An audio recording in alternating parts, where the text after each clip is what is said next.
taking risks to get in there. This isn't necessarily a nice place. Before you go into areas, you get a bit of a twitch. You push your luck, but that's the sort of game that we're in. This was actually worse than we thought.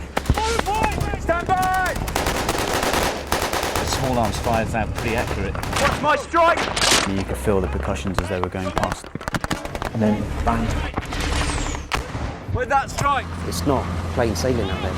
It's going over. You can have dramas. It's gone? It's gone. Ah! Been fucking shot! Man down! Man down! Man down!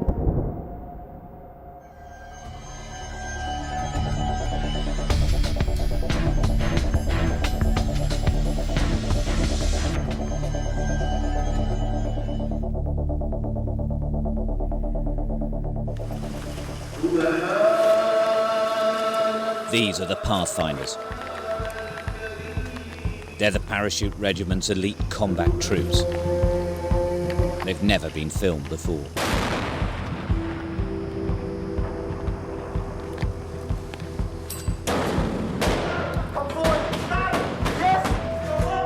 The platoon has a simple motto. First in. Operating alone, they go further and deeper into the heart of enemy territory than any other regular unit.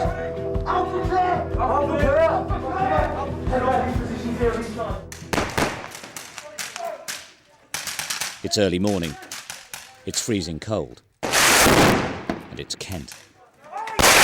They're training. It's just days before their deployment into Afghanistan. Led by Major Matt Taylor, there's just 45 men in this elite corps. This would be very much the high end of the warfighting spectrum, so this would be a last resort. They'll form a vital part of the ongoing mission against the Taliban. We're there to find them, to disrupt them and to locate them, and then pass that information back for the rest of the brigade. All the guys within the Pathfinders are volunteers, so they all want to be here, they want to be doing the job. So in terms of their sort of professionalism and their abilities, they're probably at a higher level than a mainstream battalion. It's a job that appeals to me. You know, it's actual. You know, it's almost down to you and your rifle. It's sort of one man and his kit. You know, if you're squared and your equipment's squared, and your personal skills are on top form, then everything else will fall into place. Red! Up! The platoon's greatest asset is their ability to survive for long periods with little need of assistance. They're professional soldiers, hugely reliant on their own self-confidence, their own daring spirit, and a high degree of self-reliance. Their self-sufficiency depends a great deal on their equipment. They're the first unit to take the brand new Jackal armoured reconnaissance truck into battle. Each one costs £640,000. It's an all-terrain vehicle, it's armoured for protection against roadside bombs or IEDs, but it's never been used in anger before. We're the first journalists allowed to film and live with the Pathfinders as they find and engage with the Taliban in southern Afghanistan, the most dangerous place on earth.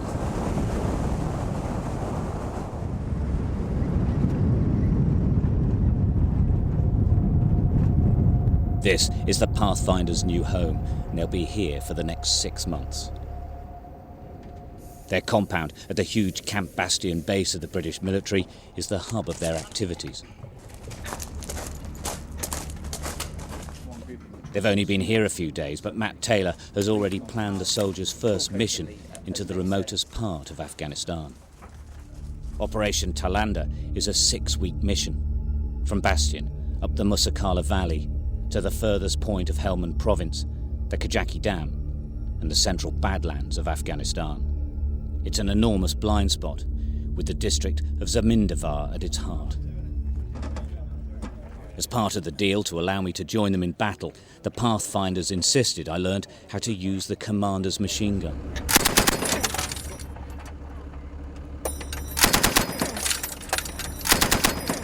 I did, but on condition that as a journalist, I'd not be expected to fire.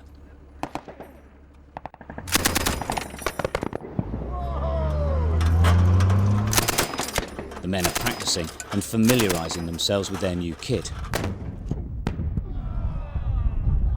Let's go and meet some of the characters, shall we? Who do we have here? Our first contestants. And trying out our own cameras. We have one of the Allier men of the platoon. As you see, this season's wear consists of plate carrier, alley pistol, contraband shoes. We have a man known as Foz. Women want to be with him, men want to be him. Look at that t-shirt. Seems like you guys are looking to get up close and personal. Oh yeah, that's the camel. He's the driver, makes camel noises.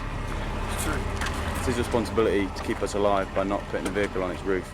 This is our vehicle, also known as Dakota. Here we have your general purpose machine gun. Here we've got two javelins, probably about 150,000 pounds worth of missile. My weapon of choice, the 40mm grenade machine gun. We've got about 200 litres of water on this bad boy, 150 litres of fuel. Another good weapon, the 50 cal machine gun. Today we're going out on a patrol where no other conventional forces have been for a while.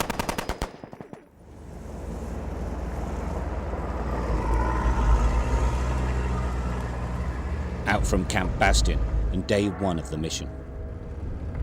3 men to a truck, they'll eat, sleep and fight from the vehicles for the next 6 weeks. The task to disrupt the Taliban and bring home intelligence from the most remote areas where the influence of the Kabul government is scant and where Western forces rarely make an appearance. The Pathfinder's mission has started, but it's already stopped. It's day 2 and a fuel line's broken on a Jackal vehicle. We've pulled into Forward Operating Base Edinburgh, which is in the north of Helmand Province. As you can see, the line of trucks has been here overnight. They're going to stay here for at least the rest of the day. Some of the guys, as you can see, just walking past, they've been living on the outside of the truck here. As soon as the part arrives and is fixed, then the Pathfinders will move out to begin their proper mission. And that's it, 50 press-ups, innit? Mac, the cruelest patrol commander, making his men do push-ups. Look into the camera, boy. I'm looking in the camera, give me tea. How many you done now? He played the game, he lost. How's it going, mate? Not bad, mate. Be good when I get this on. At least it arrived, eh? Yeah. The Pathfinders prefer the desert. They'll be there the next day.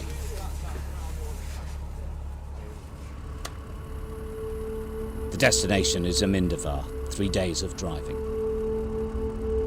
It lies in a crucial part of Helmand Province, allocated to the British as part of the NATO-led International Security Force, or ISAF.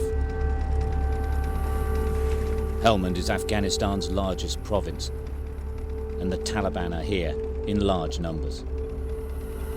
Its people are hostile to all outsiders, deeply religious and conservative. The remote communities cling to the so-called green zone, the narrow strip of vegetation where the river runs through the desert.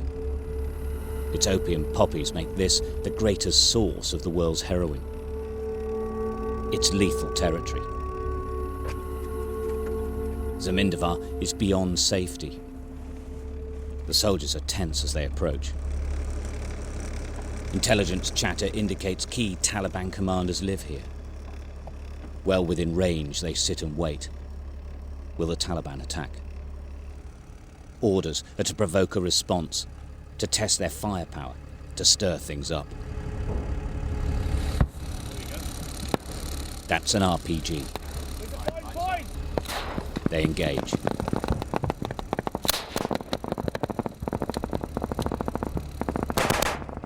I think it might have been an RPG fired from a motorcycle. We saw a bike going across very fast, and we saw a plume of smoke in front of us.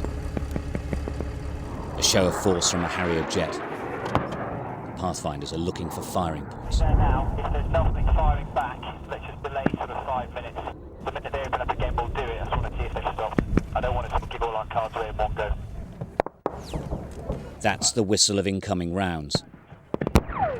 That's closer. The fighting intensifies. All call signs. Watch Zero Charlie Tracer. Watch there again, watch my tracer.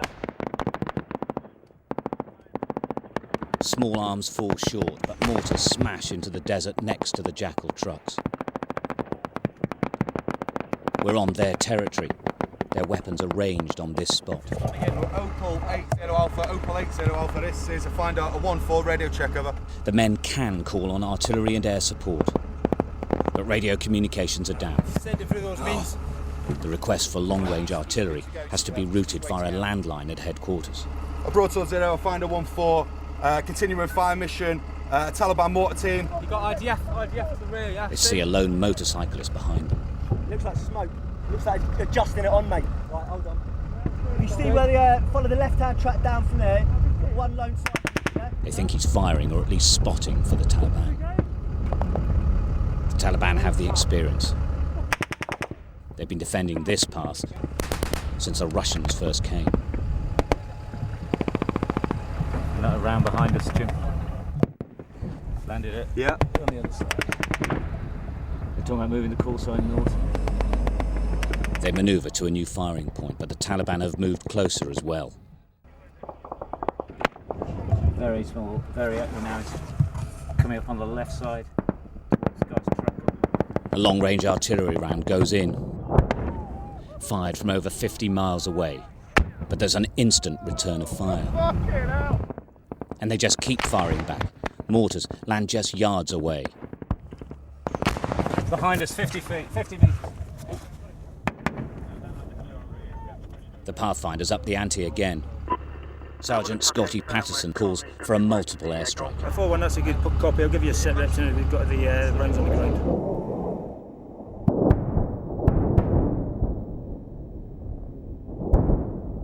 Enormous bombs smash into the compounds where the firing's been coming from.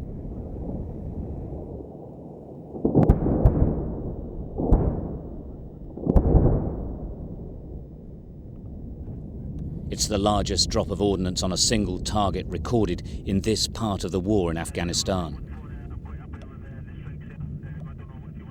But within minutes, it was clear just how tough the Taliban are. They attack again. Incoming.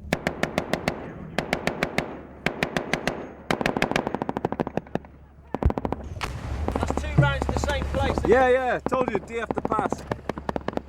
Yeah, we need to fucking move.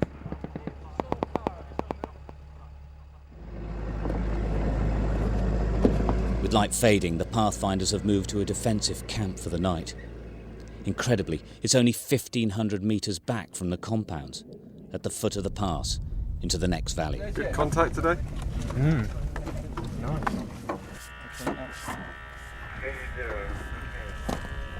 Read back 4-1 Sierra.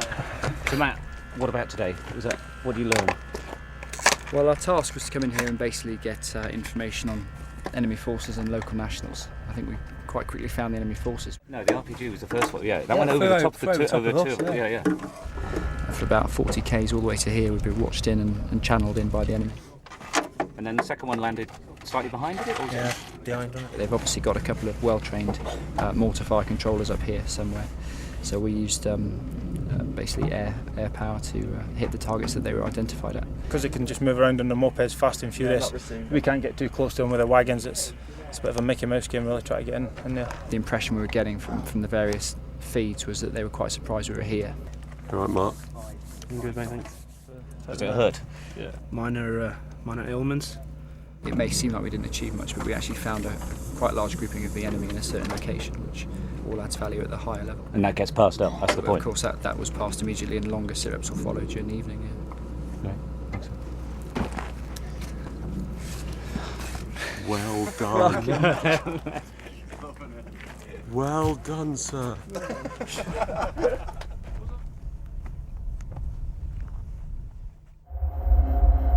In this environment, each man needs 11 litres of water a day, but even then, it barely quenches the thirst. It's beautiful but hostile here, dangerously so.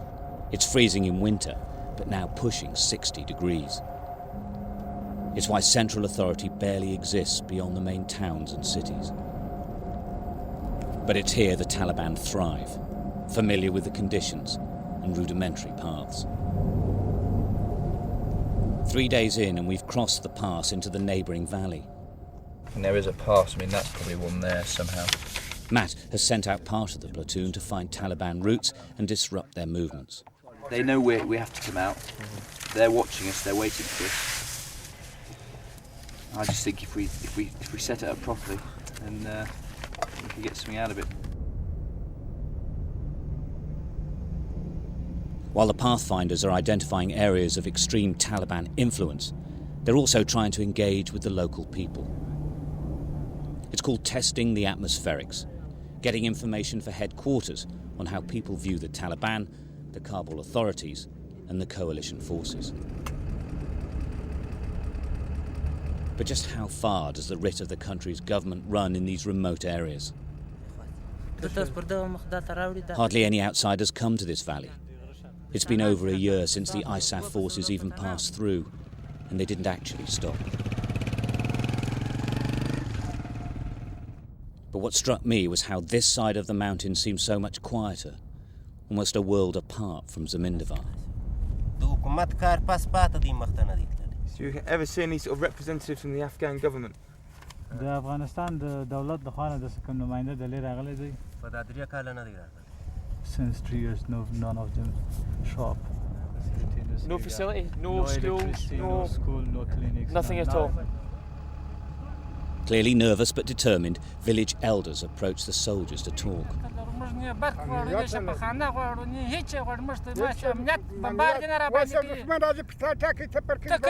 Their body language is clear from the beginning. They're furious at the intrusion into their daily lives. We don't need power, we don't need drinking water, we don't need anything. We just need the security. So whenever there's one single fire on you guys are dropping the bombs and killing several local people. So may I say that, and I do stress this, when we open fire, we are very much opening fire at the Taliban.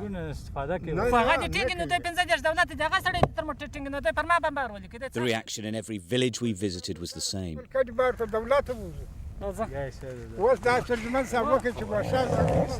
Is it not just a case of anyone who turns up just causes trouble? Yeah, that's and exactly that's just what it bad news, whoever comes into town. Yeah, it is, and I think because this is sort of right at the far end of Helmand right now, you know, it's taken time for security to come here, and it will take time, and they'll build out from the centres, as you know.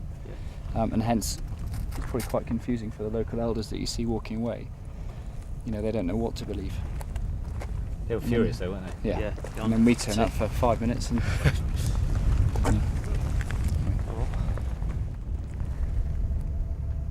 In some, so far off the beaten track it's difficult to imagine how they survive. The elders were in no mood to even indicate that they wanted for anything. When was the last time you saw ISAF forces here?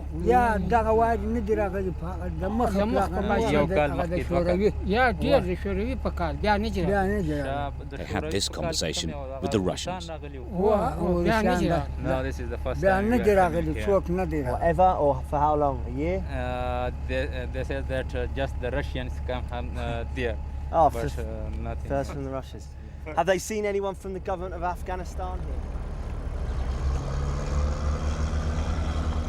The Pathfinders have reached the furthest point on their first operation. 7-0, ready for Delta. Roger, first grid, 41 Sierra Papa Romeo. 83539, read back. The mission is taking its toll on the men and their equipment. Give him a smile, Rory. Just keeping going is tough out here.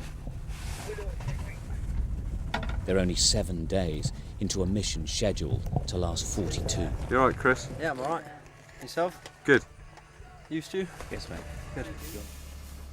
The wear and tear on the trucks is becoming a real problem. The management computer on a vehicle has died. Stuck in the desert, the Pathfinder's mechanic, Mick Turner, plans to hotwire the truck. It'll drive, but it's an unreliable running repair. Impossible to know when it will break down. It's BDR basically. It'll start, but it's a temporary measure. And hopefully that'll get us back to one of the fobs. The four-wheel drive system on one of the others has cracked. It can't be fixed and will have to be towed. If I unplug it and just throw it in bird, it's now back onto yours, bird. How long are you going to be here? The second one has just come in today. It's got a crack in the rear diff. There's nothing I can do like that out here. How long do you need to fix the vehicle? Matt Taylor has decided it would be best to return to FOB Edinburgh. And that's possible for anything up to 4x4. Stand by. Into the evening, the Pathfinders work to get the trucks into some type of running order. We're then going to leave the vehicles that are down, we'll leave them in Edinburgh, and then we're going to reinsert back into the ops box with just 11 vehicles. The only way back is the way they came, through the Zamindavar choke point and the Taliban. Some of the soldiers are unhappy that with one truck broken and a second unreliable, they're losing firepower. I am, after all, occupying a berth that could be manned by a shooter. And by now everyone accepts that there will be a violent confrontation at some point in the coming hours.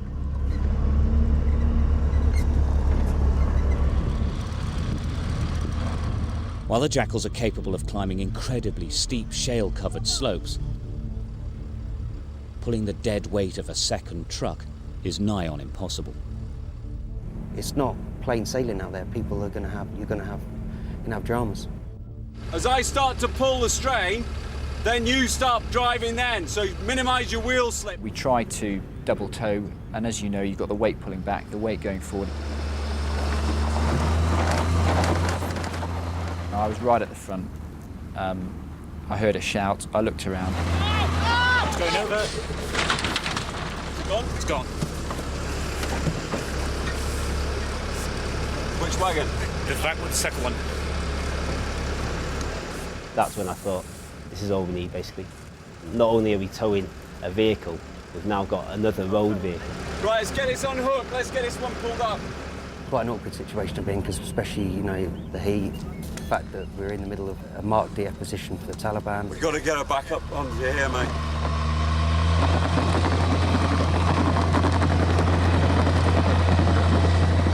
I knew there was a lot of Taliban forces literally just over the mountain. And when that toppled over, we knew obviously it was going to be a big delay, and we were quite vulnerable.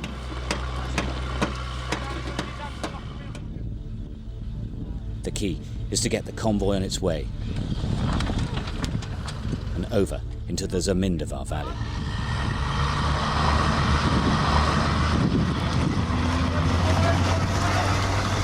So one of the trucks has something of a bodge job to keep it going. One has completely stopped working, one has turned over. Our truck is now towing the one that's completely broken. And on the other side of us, this is the valley where the Taliban have been firing at us when we first arrived. It's quite a difficult day already, what with the accidents that have happened, and we've got to go down there.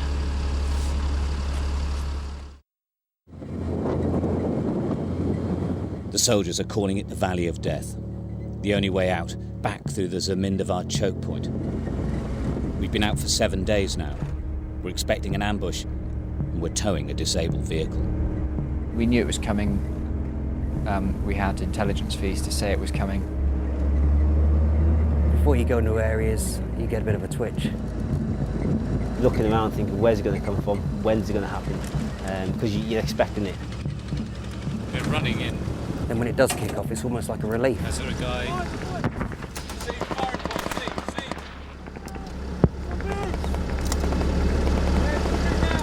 The main priority at that stage is to get that vehicle, especially the one, you know, the tow vehicle, get them out of the area quickly, and then let the fighting vehicles deal with the contact itself.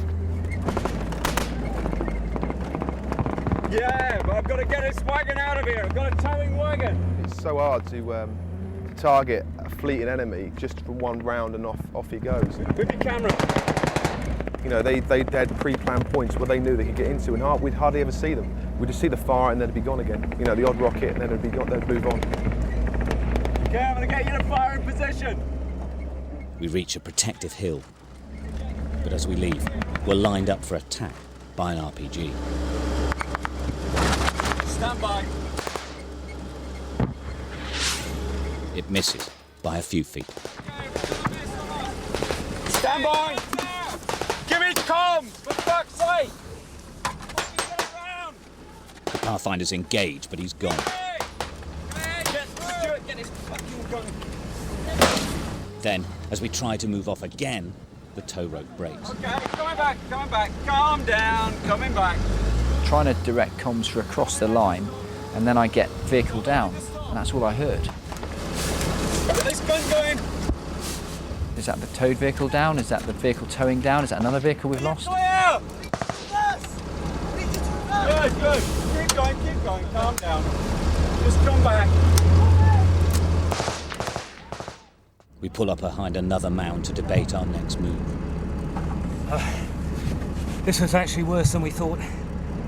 We'd skirted around the town, but as we came in from one of the more extreme angles as soon as we arrived, we were engaged with RPGs and small arms fire almost instantaneously. And we've basically been trying to drive these two trucks through, getting support from the Pathfinders on either side of us, but there's been crossover fire. It's been pretty horrendous, to be honest. And it's still going on. You've got one point of contact on it. The other thing's split. You've got another one. No, let's go. Do you want to go now? Let's wait till they sort this out. Yeah. And then we'll fucking do it, okay? All right, just stand by for the water's coming in. That's 1-5 up there, and then you've got 1-2 to Get here. Mark to shout to me, because the net's busy. Yeah, mate, the other gun's fucked, mate. Yeah, I know. Ahead, the soldiers want to guide us through, trying to protect the damaged vehicle. There's incoming from left and right. The situation actually gets worse. The weapons on the towed vehicle have jammed. There's only one working, and it's in front of me. Under fire, Toby Meacham struggles to take it away.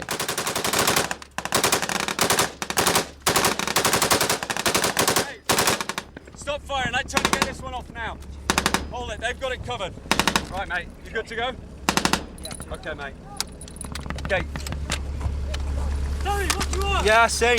So it's cheap. Okay. Fire point! Stand by!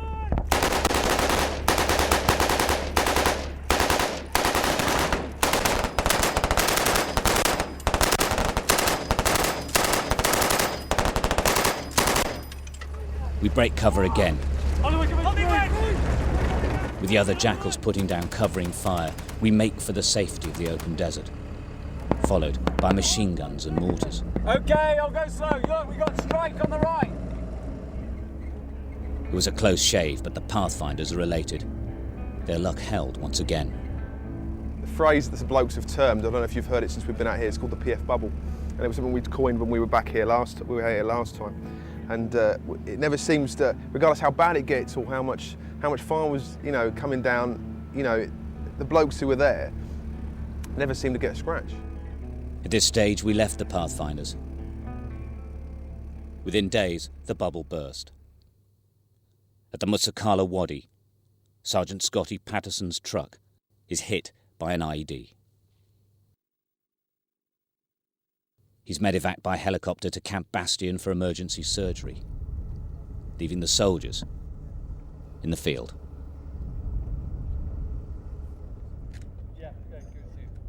September, and we rejoin the Pathfinders as their tour draws to a close.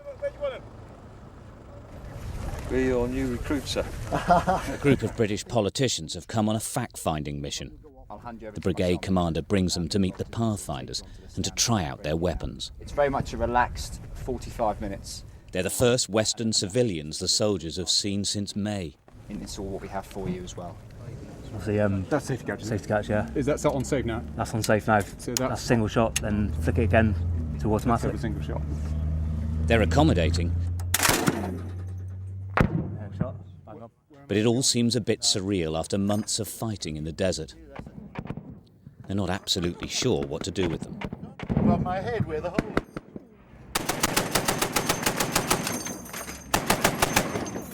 is. There's more of the bastards. Need to lock off first.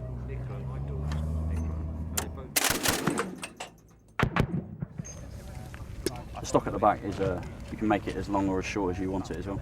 Yeah, I need a bit longer. You've got your helmet on the wrong way round, so. You're right. There's my manly physique, you see, in this one. Yeah. Yeah.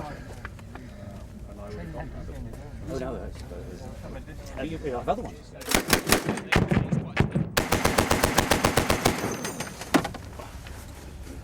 Thank you. Thank you very much. And were you filming that inglorious episode? No. توربین با فابریکه کجکی از صمیم قلب تبریک میگم. Thanks a lot. That was a successful mission. Thank you very, very much. The Pathfinders, true to their name, have hit the headlines. They found a safe route up to the Kajaki Dam for an enormous electricity turbine. Governor Mangle has come to Camp Bastion to say thanks. We were getting the atmospherics in the area, and we were in the vicinity of the Gorak Pass on the high ground, but next to a road, and the patrol commander was identified that there was a lot of traffic on it. So he stopped the traffic, and one local national spoken to said, "Yeah, this is a significant route between Kajaki and Kandahar, and it's pretty quiet." And it was sort of, hang on a minute, you know, clearly I passed it up, and it developed from there. It's the biggest land manoeuvre by the British military since World War II, and quite a coup. The turbine could provide electricity for the whole region, winning the hearts and minds of the people in its purest form. It's a great help to Helmand's top politician. The media would like to speak to us. He has the support of the British government as he's seen as honest. Downing Street has promised to give him military muscle. They call this a rolling stand to. It goes back hundreds of years. Soldiers ready for action before the sun comes up. No more remote routes for the Pathfinders. It's mid-September, and this operation is near Marja, just 7 miles from British headquarters in Lashkar. This time the platoon is in support of regular army units. There's only 2 weeks left on their tour. It's alright, I hate your driving. That was fucking nice and steady, that. And the soldiers are not particularly pleased with their new conventional role. There's a change in tactics now. The men will be operating almost exclusively in the farmlands of the Green Zone, probing into villages and communities known to support the Taliban and the poppy-growing drug gangs. I see it as though the majority of the people that they work in these sort of villages are Taliban, but they're only Taliban the moment they pick up the weapon system. When they don't do that, they're just back to being civ pop. That's how I see it. You know, they're everywhere. People will tell you what you want to hear, and then the moment your back's turned, that's when they're fighting you again.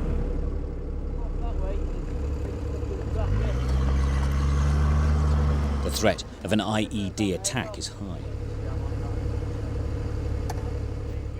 Every Pathfinder move now takes hours, sweeping for mines or bombing.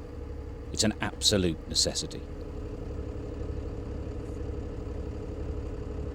A sign of the times, they've been joined by Afghan Task Force soldiers, the ATF, to show the face of the Afghan government and to interact with the local people. We know we're going to be attacked. It's just a matter of when and where. The man on the ridgeline is a threat. He could be spotting. He could have a detonator.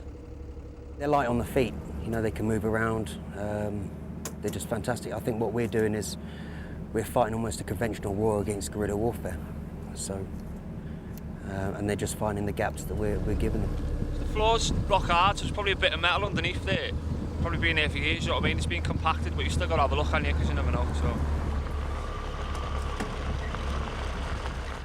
This highly irrigated area was actually built by the United States in the 1960s to increase the wheat yield. He's carrying his son. It worked. The yield levels soared. They still are. The problem is, the crop's changed. It's now the opium poppy.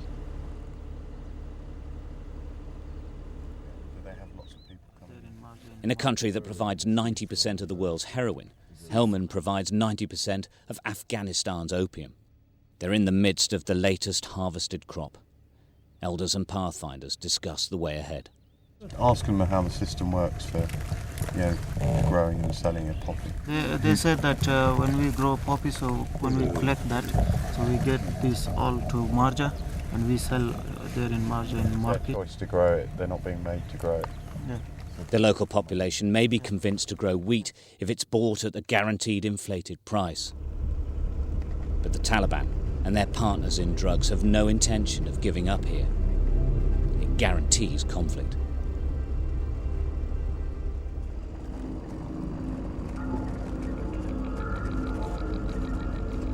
The Pathfinders approach a compound near Marja, which is 6 miles from the British headquarters. I saw a puff smoke. The Taliban are in a series of buildings near a wooded area.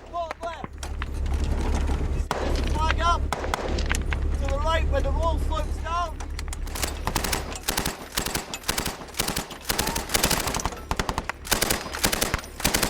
Were fired on from at least 2 positions.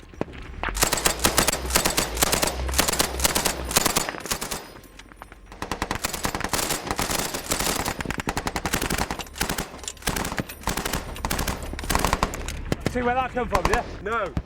It's difficult to know where from. Far side, far side. Far left.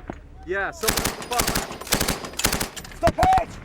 Some from the left, some from the right. Yeah.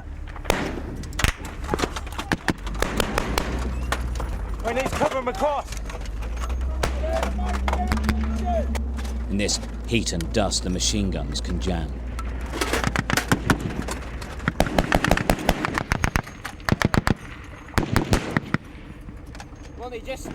Ronnie, just scoot out of the fire, yeah? The incoming intensifies. Right, we got incoming and it seems to be coming from further left. I'm guessing, see left, that complex there? Look left, gap in there, have a look at that.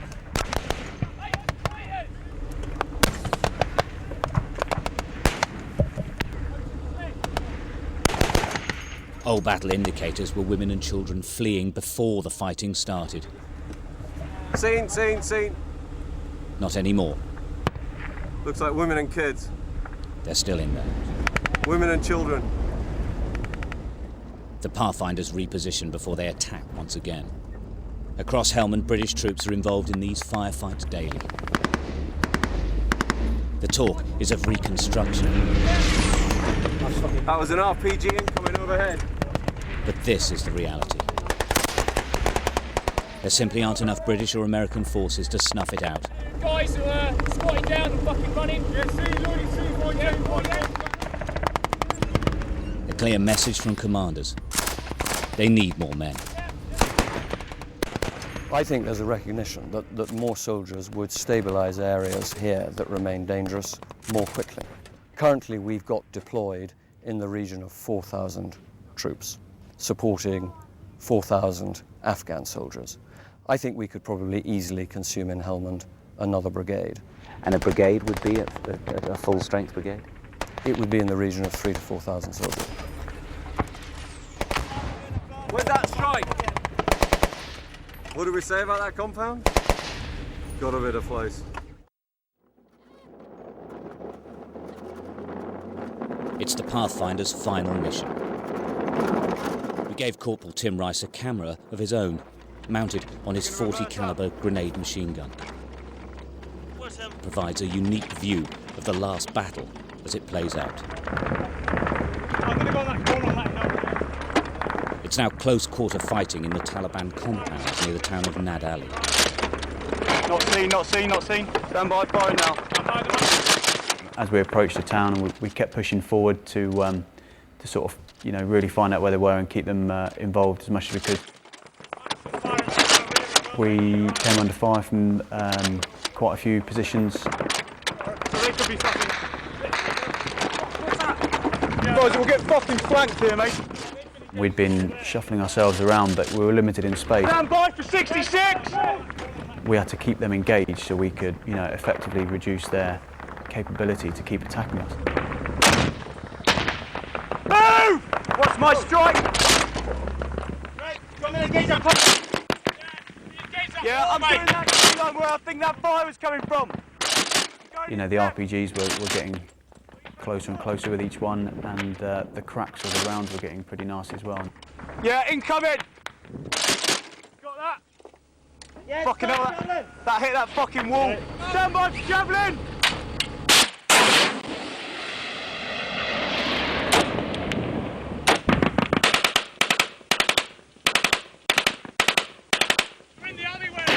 Can you see from there? Yes!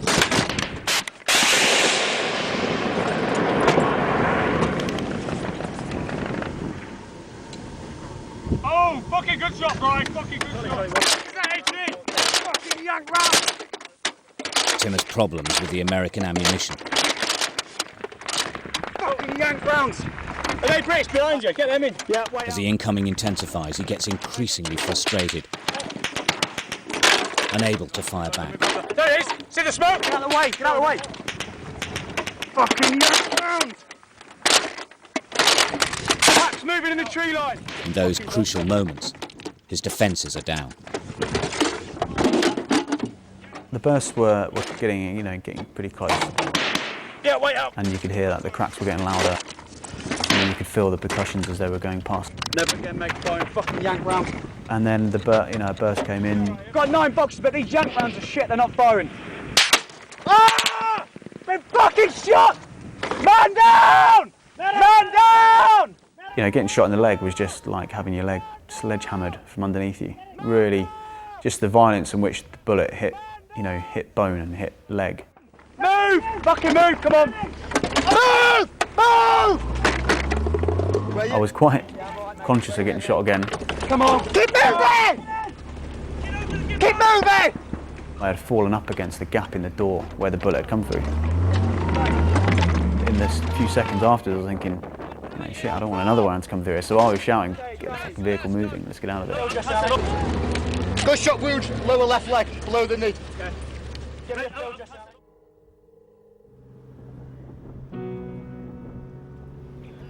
Colchester, home to the 16th Air Assault Brigade, the Pathfinders' mission to Afghanistan is over. They return to a chilly autumnal Essex.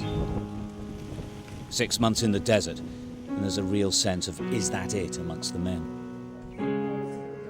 Tim Rice is undergoing rehabilitation. Shot through the leg, his injury wasn't as serious as it might have been. He was lucky. Rehab 2 for Sergeant Scotty Patterson. Blown out of his jackal by an IED in July, he survived. His legs were smashed to pieces. This is a big day for Scotty. Okay. So you're going to keep most of the weight going through your arms. He's trading in his Zimmer frame for crutches. Coordination. It's taken months of hard work, but he's making an incredible recovery. I pretty much remember everything. I remember coming out the wadi and then bang, just remember this ringing in my ears. I remember subconsciously just thinking, go with it. And then the next thing I knew was I was coming to on the ground, shaking around thinking, oh, the fuck was that? Like a bit dazed and dipped, like a heavy parachute landing or something. And then I got on my elbows and I was looking up and I could just see this dust cloud everywhere. And then I tried to stand up and I realised my legs were just dragging behind me. And I thought, oh, legs are broken, I think. And then the lads got over, Bernie banged a morphine in me. I said, oh, give me another one, Bernie, just to make sure. So he banged another one in and that was the end of it. I was high as a kite.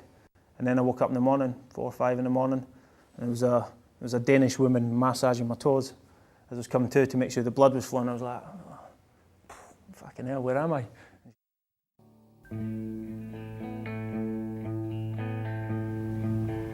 The Pathfinders are experienced soldiers. They're used to the toughest aspects of touring Afghanistan. But more importantly, it's what they actually want to do.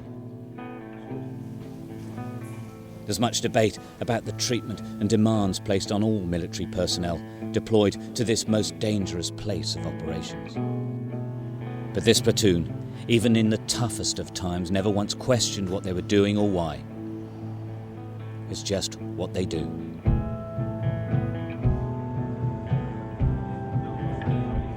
A post-tour drink is a tradition as binding as any of the Army codes of conduct. It's the final act of the deployment, and it'll get pretty messy. The soldiers will part after this, some to other jobs. The 60 years of Pathfinder history is embodied in these young men. They're just carrying that on, finding their own paths along the way.